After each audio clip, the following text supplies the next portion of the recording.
Now I'm going to continue with equations involving an absolute value. This is the part of the quadratic equation it's going to be. If you remember the absolute value is the distance function. So when you say -2 in absolute value, the unit of the, here it was like this, the 0 here and -2 was here. The distance between 0 and -2 was 2 units, so the distance of the -2 is equal to 2 units. That's why absolute value of -2, it must be equal to 2. For the 2, it has same, and we are going to say it's equal to 2.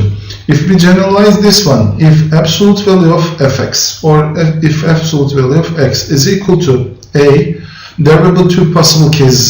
I explained like that when you were in first grade. There will be two possible cases. First way is x will be greater than 0 or x will be less than 0. So with respect to this one, if x is greater than 0, you don't need to do an operation to get it out as a positive number, like x is equal to a, you may write. But if x is less than 0, absolute value of x should take out as -x, then we should write here -x is equal to a, because it's the mathematical way to make the negative number positive. If you know that -2 is negative number, and if you want to make mathematically positive this one, you should put one more minus, like -x. Here I'm trying to explain, minus and minus, it's going to be positive number. So if x is negative number, when you put in front of it one more minus, it's going to be positive number. So -x is positive number, which is equal to a, because this number is positive number. Then we are going to solve the questions with respect to that one. Again, I'm repeating here in the question, there are two possible cases for x minus 2. X minus 2 will be greater than 0. Pardon, x minus 2 will be greater than 0. X minus 2 will be greater than 0, or x minus 2 will be less than 0. If x minus 2 will be greater than 0, it means that if x minus 2 is greater than 0, it means that absolute value of x minus 2 should be equal to x minus 2. Pardon. It should be equal to x minus 2, like this one here. If it is not like that, absolute value of x minus 2, if it is less than 0, minus x minus 2 it must be. Why it is minus, I try to explain here. Because like if the value is negative, like this one here, you should put one more time minus in front of it. Then this is the second, this number is negative number, you are putting one more minus 9. And when you put one more minus sign, it's going to be negative. So we are going to continue with our equation. X minus 2 is equal to 5.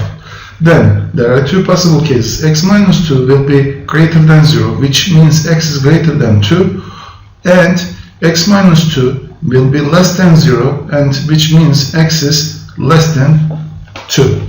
Then if I continue to cases like this, there are two cases here. I'm writing the equation now. Absolute value of x minus 2, this is the part top of the table. I'm going to do one table here. At the top, this value is there. If x minus 2 is equal to 5, and when it is positive, we are taking out as x minus 2. X minus 2 is equal to 5, it's going to be. The second form is minus, because when it is less than 0, minus x minus 2 is equal to 5, it must be. Then x is equal to 7. 7 is greater than 2. Here it is. And the second value, minus x minus 2 plus 2, because this minus makes this minus plus, is equal to 5. Minus x is equal to 5 minus 2. Minus x is equal to 3, it's going to be. So x is going to be equal to minus 3, which means that minus 3 is less than 2, and this is also the solution set. Inside the solution set, we are going to write both 7 and minus 3 because they are both solution, and when you replace the values, when you check the values, it's satisfying. Okay, let's continue with the second question, second value here. 2x minus 3 is equal to x plus 1. Absolute value of 2x minus 3 is equal to x minus 1. Let me write firstly this one here.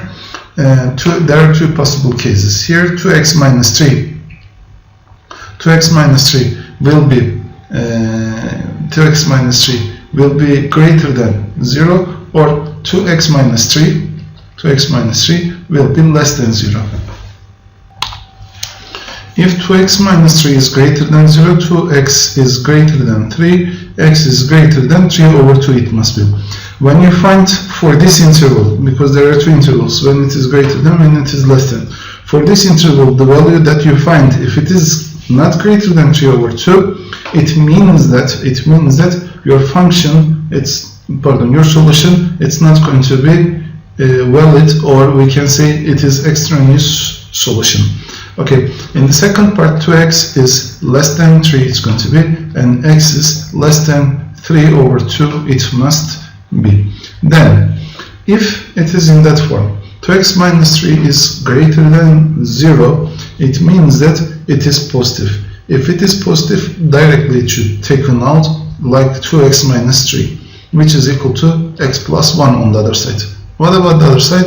2x minus 3 is equal to, minus 2x minus 3 is equal to x plus 1, it should be. Then if we come to this step, 2x minus x is equal to 1 plus 3, x is equal to 4. Is 4 greater than 3 over 2? Yes, so it's in the solution set. The second part, minus 2x plus 3 is equal to x plus 1, minus 3x minus 2x minus x, it's going to be minus 2x minus x is equal to 1 minus 3, minus 3x is equal to minus 2, x is equal to minus 2 over minus 3, it's going to be. And the result here, x is equal to 2 over 3 is the answer of this question. It's going to be, because when you divide both negative number, and this value is less than 3 over 2, it means that this is inside the solution also.